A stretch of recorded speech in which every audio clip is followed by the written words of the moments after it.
Delhi NCR में बढ़ते वायु प्रदूषण को आपातकालीन स्थिति बताते हुए सुप्रीम कोर्ट ने राष्ट्रीय राजधानी में 2-3 दिनों के लिए लॉकडाउन लगाने का सुझाव दिया है। अदालत ने कहा कि हालात इतने गंभीर हो गए हैं कि लोगों को घरों में भी मास्क पहनकर रहने को मजबूर होना पड़ रहा है।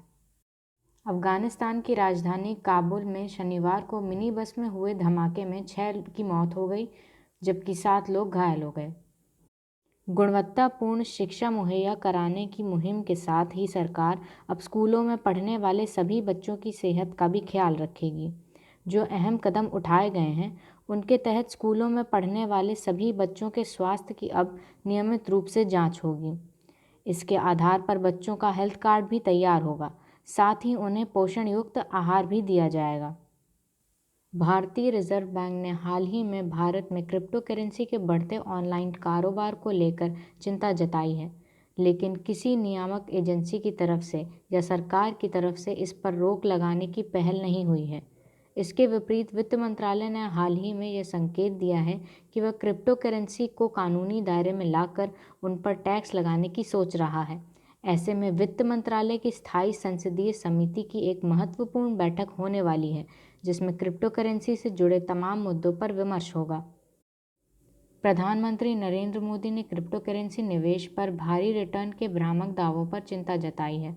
उन्होंने कहा है कि युवाओं को गुमराह करने के इस तरह के प्रयासों को रोकना होगा। उन्होंने इससे जुड़े विज्ञापनों पर लगाम के लिए मजबूत नियामक लाए जाने के भी संकेत दिए।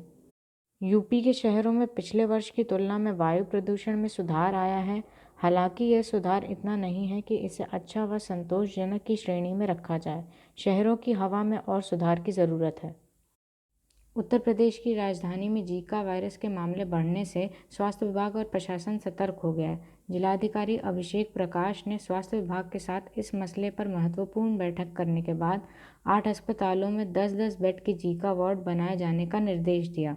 इसके साथ ही रोगियों और उनके संपर्क में आए लोगों के सर्विलांस के लिए 500 सुपर सर्विलांस टीमें गठित की। उत्तर प्रदेश के उतरेटिया में आलमनगर रेलवे बाईपास पर रोड़े लेकर जा रही मालगाड़ी की एक बोगी का गेट अचानक से खुल जाने से रोड़े गिरने लगे। इस दौरान अंडरपास से गुजर रही एक महिला और लोडर चालक घायल हो गए। दोनों को पास के अस्पताल में ले जाया गया। उत्तर प्रदेश के 2 अधिकारियों को बहुत अहंकारी करार देते हुए सुप्रीम कोर्ट ने उन्हें जमानती वारंट में कोई राहत देने से इनकार कर दिया।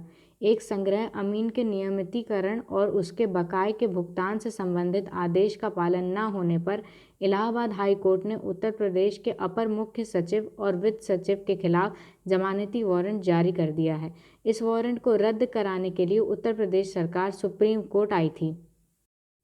मणिपुर में शनिवार की सुबह घात लगाकर किए गए हमले में असम राइफल्स के कमांडिंग ऑफिसर कर्नल विप्लव त्रिपाठी और अर्धसैनिक बल के 4 अन्य जवान शहीद हो गए।